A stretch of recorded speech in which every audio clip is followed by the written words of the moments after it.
جنہوں نے اولاد سے بڑھ کے اللہ کے رسول سے پیار کیا ہے، صحابہ نے ان کی قدر کی، ان کی عظمت و شان کا اظہار کیا ہے۔ جس قوم کی عورتیں اتنی بہادر ہیں، اس قوم کے مرد کتنے بہادر ہوں گے۔ اپنی اولاد کو حضور پر فدا ہونے کا درس دیا۔ کوئی بھی دور ہو، 21ویں صدی ہو یا 22ویں صدی آ جائے، ایمان کی حفاظت کے لیے حضور کی محبت ہی سب سے بڑا حصار ہے۔ حضور کی محبت گھٹنے نہ دے، حضور کی محبت بڑھتی رہے۔ یہ دعا اللہ کی بارگاہ میں کیا کریں، یا اللہ مجھے اور حضور کی محبت عطا فرما۔ کیونکہ حضور کی محبت بعض اوقات بعض لوگ سمجھتے ہیں میرے دل میں محبت ہے، لیکن محبت اس مقام پر ہی رک جاتی ہے، محبت میں اضافہ ہوتا رہے۔ یا اللہ اس محبت کو اور بڑھا دے۔ حضور کی محبت ہی تمام فتنوں سے نپٹنے کے لیے کافی ہے۔ اور اگر دل میں حضور کی محبت نہیں ہے، سب کچھ ہے، حضور کی محبت نہیں ہے تو ایمان نہیں۔ حضور کی محبت ہی ایمان ہے۔ صحابہ کرام کی زندگیوں میں یہی چیز ہمیں سب سے نمایاں نظر آتی ہے، محبت رسول۔ آج جب میں یہ گفتگو کر رہا ہوں تو آستان سیالوی صاحب رحمۃ اللہ تعالی علیہ آپ کا وصال ہو چکا ہے۔ اللہ تعالیٰ آپ کے درجات کو بلندیاں عطا فرمائے۔ میں جب یہ محبت رسول کی بات کر رہا ہوں تو مجھے ایک سفر یاد آ رہا ہے۔ میں عمرے کے لیے جا رہا تھا تو اتفاق سے ایک ہی جہاز میں سیٹ تھی، خواجہ صاحب بھی تشریف فرما تھے۔ تو ہم جدہ کے قریب پہنچ گئے۔ میں نے احرام باندھا ہوا تھا، لیکن خواجہ صاحب نے احرام نہیں باندھا ہوا تھا، شلوار قمیض ہی پہنی ہوئی تھی۔ تو سفر میں مختلف موضوعات پہ آپ سے گفتگو بھی ہوئی، تو میں نے پوچھا حضور آپ نے احرام نہیں باندھا، جدہ آ گیا ہے؟ فرمان لگے میں نے جدے جا کے تو پھر مدینہ شریف جانا ہے، پہلے میں نے حاضری دینی ہے مدینہ شریف، پھر حضور سے اجازت لے کے عمرہ کرنے جاؤں گا۔ جدے میں آپ جن کے ہاں مقیم تھے وہ بھی میرے ملنے والے تھے، تو انہوں نے مجھے یہ بات بتائی۔ پیر سید اقبال شاہ صاحب تھے، یہاں منڈی بہاؤالدین کے قریب ایک جگہ کوڑا ہاشم، وہاں کے وہ سادات خاندان سے ہیں اور خلفاء ہیں جلال پور شریف کے۔ وہ فرماتے ہیں حضور پیر سیال ہمارے پاس تشریف لائے تو آپ پڑھ کیا رہے تھے؟ ہیر وچاری کس شمارے، رانجن دینے بھلے سارے۔ ہیر وچاری کس شمارے، رانجن دینے بھلے سارے۔ یہ میرے محبوب کی میرے اوپر کرم نوازیاں ہیں، ورنہ میں کسی گنتی اور شمار میں نہیں۔ یہ ہمارے اسلاف نے ہمیں سبق دیا ہے کہ تمہیں جو کچھ ملا ہے حضور کا صدقہ ہی ملا ہے۔ یہ میرے محبوب کی میرے اوپر شفقتیں ہیں، یہ میرے محبوب کی میرے اوپر کرم نوازیاں ہیں، ورنہ میں کس گنتی میں ہوں، ورنہ میں کس شمار میں ہوں۔ حضرت خواجہ خواجگاں خواجہ حمید الدین سیالوی رحمۃ اللہ تعالی علیہ اس دور میں اہل اسلام کی بہت بڑی امید گاہ تھے۔ آج صرف سیال شریف والے یا سیالوی برادران یا چشتی برادران ہی غم محسوس نہیں کر رہے، آج پوری امت مسلمہ غم سے دوچار ہے۔ خواجہ حمید الدین سیالوی رحمۃ اللہ تعالی علیہ عالم اسلام کا سرمایہ ہے، آپ ملت اسلامیہ کا سرمایہ تھے۔ ابھی کچھ دن پہلے جب صحابہ کرام کے حوالے سے کچھ لوگوں نے بے ادبیاں کی تو خواجہ صاحب جاتے جاتے بھی بہت بڑا کام کر کے گئے ہیں۔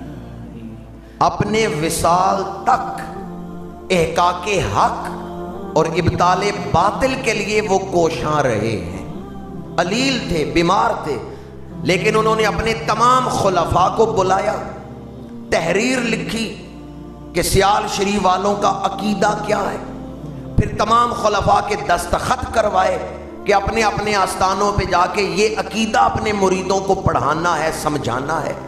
اس عقیدے میں آپ نے، وہ پرچہ میرے پاس بھی موجود ہے، اس میں آپ نے توحید کا ذکر کیا ہے، حضور کی رسالت، ختم نبوت کا ذکر کیا ہے، اور پھر اس میں آپ نے لکھا ہے کہ ہمارا عقیدہ یہ ہے، حضور کے بعد، نبیوں کے بعد اولاد آدم میں جو سب سے افضل ہستی ہے اس کا نام صدیق اکبر ہے، پھر فاروق اعظم ہے، پھر عثمان غنی ہے، پھر مولا علی شیر خدا ہے۔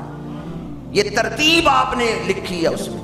عقیدے کی حفاظت کے لیے بستر علالت پہ بھی خواجہ حمید الدین سیالوی رحمۃ اللہ تعالی علیہ نے بہت بڑا کردار ادا کیا ہے۔ میں آپ کی خدمات کو خراج تحسین پیش کرتا ہوں۔ جب ایک حکومتی نمائندے نے مرزائیوں کو بھی مسلمان تسلیم کرنے کا اندیہ دیا تھا تو بیماری میں بھی خواجہ حمید الدین سیالوی پھر سیال شریف نہیں بیٹھے، کبھی لاہور، کبھی گجرانوالہ، کبھی جھنگ، کبھی سرگودا، مختلف علاقوں میں آپ نے ختم نبوت کانفرنسیں منعقد کی، اور آپ نے اس بیماری اور بڑھاپے کے باوجود کانفرنسوں میں جا کے تقریریں بھی کی اور یہی بات کرتے رہے کہ ہم اپنی آنکھوں سے اپنے اسلاف کی محنتوں کو ضائع ہوتے ہوئے نہیں دیکھ سکتے۔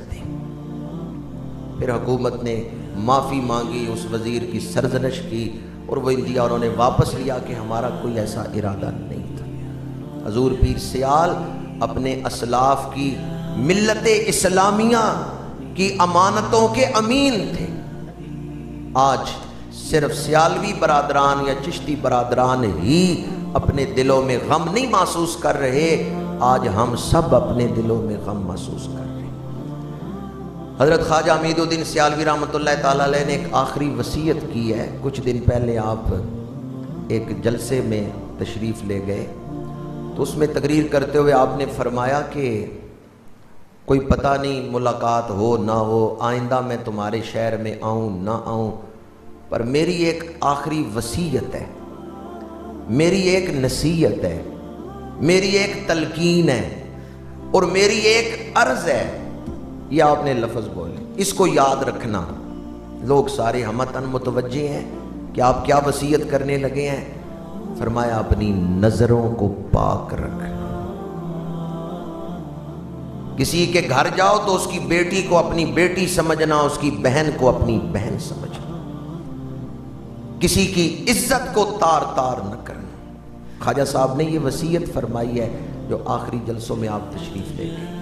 فرمایا اپنی نگاہوں کو پاک کر۔ جہاں عقیدے کے پاسبان تھے وہیں آپ فکر آخرت اور اسلاف کی تعلیمات جو ہیں، پاک دامنی، حیا، اس کو بھی معاشرے میں فروغ دینے والی ہستی تھی۔ اور یہ منظر بھی میں نے دیکھا ہے کہ سیال شریف کے آپ سجادہ نشین ہیں، بڑی بڑی ہستیاں آپ کے پاس عاجزی سے، انکساری سے، ادب سے حاضری دیتی ہیں، لیکن آپ خود جب تونسا شریف یا مہار شریف حاضر ہوتے تو یوں ہاتھ جوڑ کے اپنے مشائخ کی خدمت میں سلامی پیش کرتے۔ انتہائی ادب، سادات کا ادب، اور اپنے مشائخ کا، یا پتہ چلتا کہ یہ فلاں بزرگ کی اولاد میں سے ہیں، اتنا ادب کرتے تھے کہ اس دور میں بہت کم یہ منظر دیکھنے میں آیا ہے۔ ادب ہی ہمارا سب کچھ ہے۔ حضرت خواجہ قمر الدین سیالوی رحمۃ اللہ تعالی علیہ اپنے ایک مرید کے گھر بیٹھے تھے، تیز آندھی چلی، مٹی اڑنے لگی تو خواجہ صاحب نے ٹوپی اتار کے نا جدھر سے مٹی آ رہی تھی ادھر منہ کر لیا۔ تو گھر والوں نے کہا حضور اندر تشریف لے آئیں، آپ جدھر سے مٹی آ رہی ہے ادھر کیوں منہ کر لیا ہے؟ فرمایا شاید یہ مٹی کسی عاشق رسول کے قدم چوم کے آ رہی۔